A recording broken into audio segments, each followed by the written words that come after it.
Hello, my dear students and parents. Please welcome to the English class of 4th standard.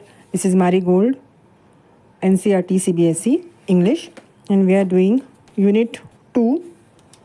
The lesson is the poem. The poem is Noses. Okay, आज आपण ही poem करतोय Noses. This is explanation in Marathi. आणि parents please follow करा या चॅनलला अगर तुम्ही नवीन असाल, कारण तुम्हाला पुढचे लेसन्स मिळतील. आणि प्लीज शेअर करा हा व्हिडिओ तुमच्या फ्रेंड्ससोबत. ओके, आणि प्लेलिस्ट ज्याच्यामध्ये सगळे इंग्लिशचे लेसन्स आहेत त्याची लिंक मी डिस्क्रिप्शन बॉक्समध्ये दिलेली आहे. तर आपण सुरू करूयात.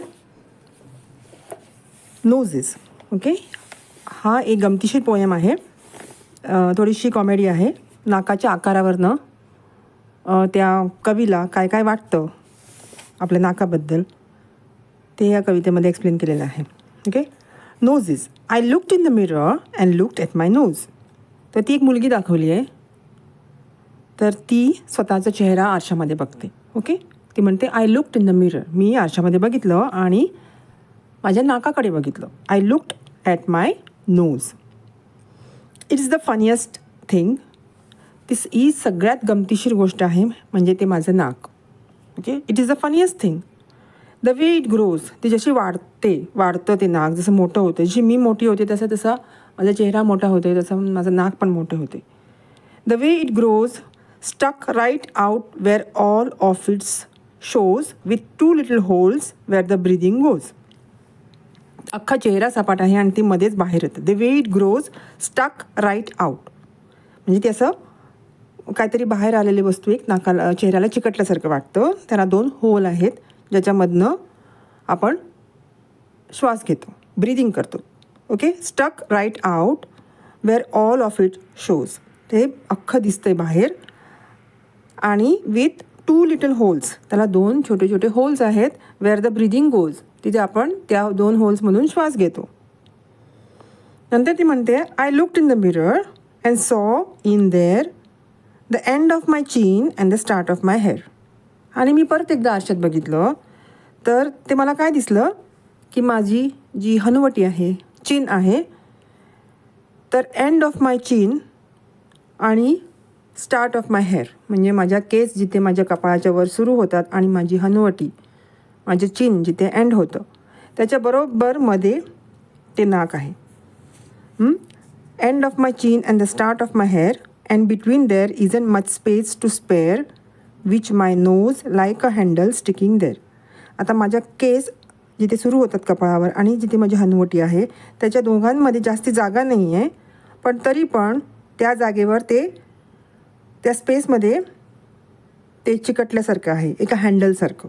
ओके, त्या हनुवटी आणि केसांमध्ये जागा नाही आहे, but there isn't much space to spare with my knows.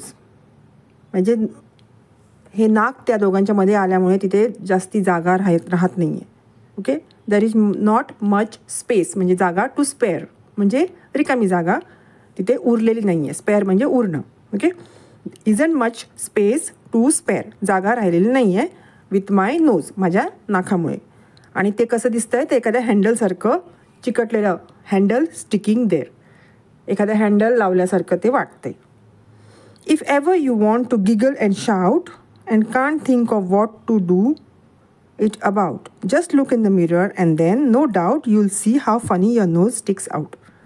आता तुम्हाला जर ओरडायचं असेल, हसायचं असेल तर ते नाकाचा काहीही उपयोग नाही. If ever you want to giggle म्हणजे खिदळणं, हसणं, आणि शाउट म्हणजे ओरडणं. And can't think of what to do it about. आता ओरडायचं आणि हसायचं असेल तर नाकाचा काही उपयोग नाही आहे. ते जस्ट तुम्ही आरशामध्ये बघा, just look in the mirror and then doubt की बाबा हे नाक कशासाठी आहे, किती गमतीशीर आहे, याचा काही उपयोग नाही, उगीच आपलं तिथे आहे ते. Okay, just look in the mirror and then doubt पडतो की का आहे हे नाक, एवढं मोठं नाकाचा उपयोग तरी काय, फक्त 2 होल्स आहे त्याच्यावर वारा घेतो, त्याच्यासाठी एवढं मोठं नाकाची काय गरज होती. आणि just look in the mirror and then doubt and then no doubt you will see your funny nose sticks out. Okay, तर अशी गमतीशीर आहे की कवीला म्हणायचं आहे की एवढं मोठं नाक जे नाकावर आहे ते थोडंसं विनाकारण आहे नाक. ओके, त्याची एवढे मोठ्या नाकाची काही गरज नव्हती.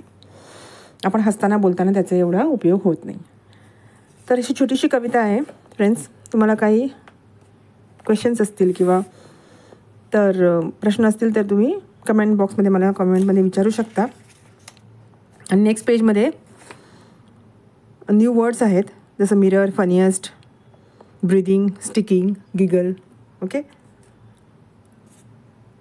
तर ही पोएम संपलेली आहे शिकून.